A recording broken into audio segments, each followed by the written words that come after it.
My name is Chuck Staley. I was born in 1931 in Memphis, Tennessee. I guess that makes me 85 years old.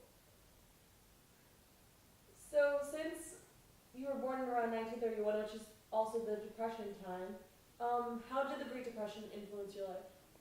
Well, the Depression, of course, was really hard on everybody. I was a baby, so it didn't really affect me, but there were 9 of us living in one house because all the families had to move in together.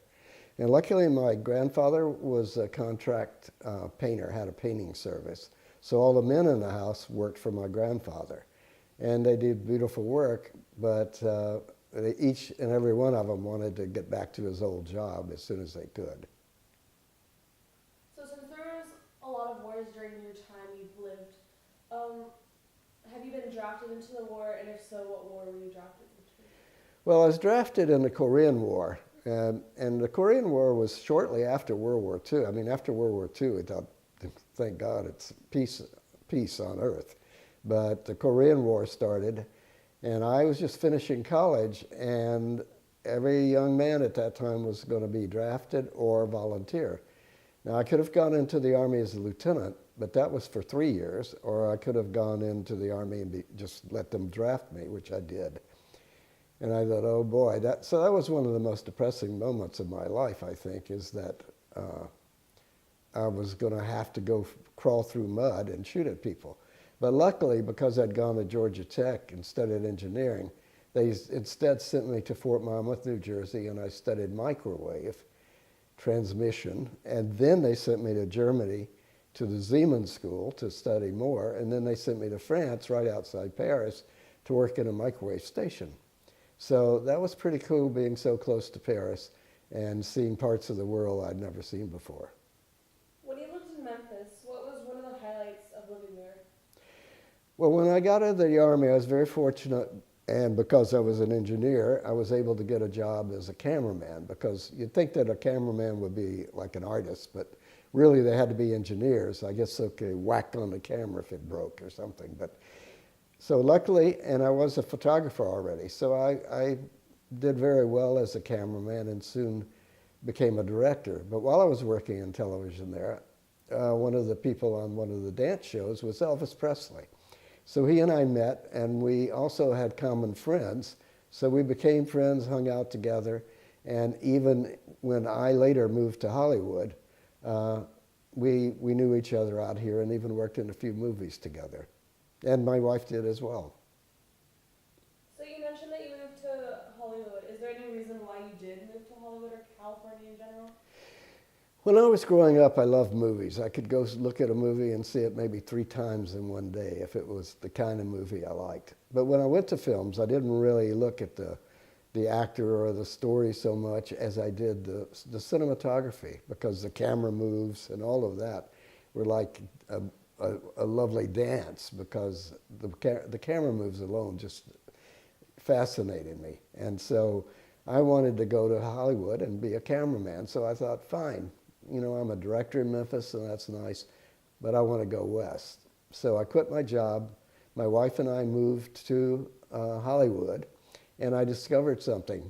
There are unions, and there are guilds, and you're not going to work as a cinematographer unless maybe you're the son of a cinematographer. So what I did is I went to work as an extra, and luckily my wife, who worked for a producer, was able to get me into the Extras Guild. But the good thing about that is that I got to meet the cameramen that I was so fond of, and the directors that directed the films, and the actors that worked in them. So it was really great, actually fulfilling my dream. So how has film influenced your life, and what films have influenced your life in general? Well, films, I always told myself, I probably read it somewhere, but it said, live your life as though you're in an A movie. So I always try to live life as glamorously as I can.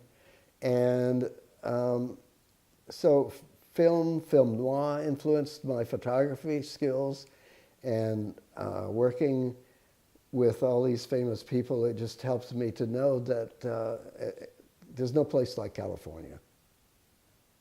So since you seem to have a crazy life, difficult time in your life? I think the most difficult time in life was writing screenplays and no one reading them, or trying to get an agent. I have a file I call my A to Z file, because I sent scripts I wrote letters to Woody Allen, and he said, I only do my own films, and to Richard Zanuck, and he said, thanks, but nice looking into your mind, but it's nothing that will work for us. So nothing sold. I spent 6 years writing a novel, and while that's on Amazon now, it still hasn't really sold big. So I guess that's the greatest disappointment. I spent a lot of time writing, and writing is not something I love to do. Is there anything in your life that you've lived through, or anything in general that you wanted to change? That I would do over? Or will change? Change.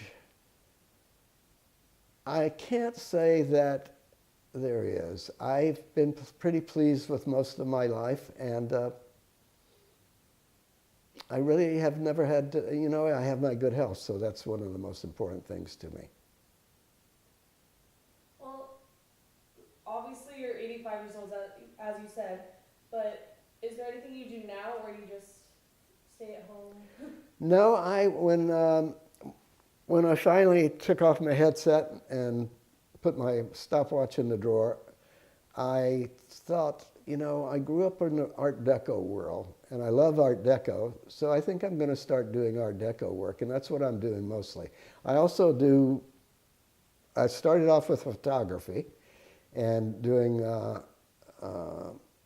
working with different Photoshop methods to learn how to turn photographs into more than photographs.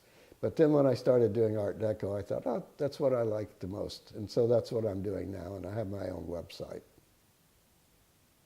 Is there anything today that you're the most proud of?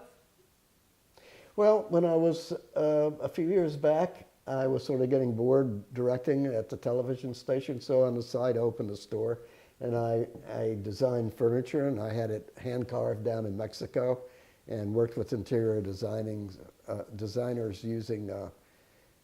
doing a Spanish-style furniture, because it was very, very in at that period.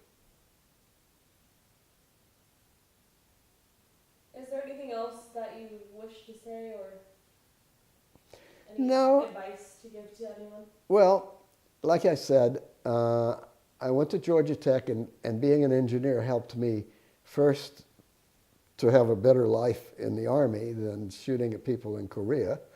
And then it got me into television, which I worked for 35 years. So I would say education is very important, and I'm thankful to my father insisting I be an engineer, because I had no desire to do that whatsoever. But it gave me a career, so I'm very pleased with that. Thank you. Thank you.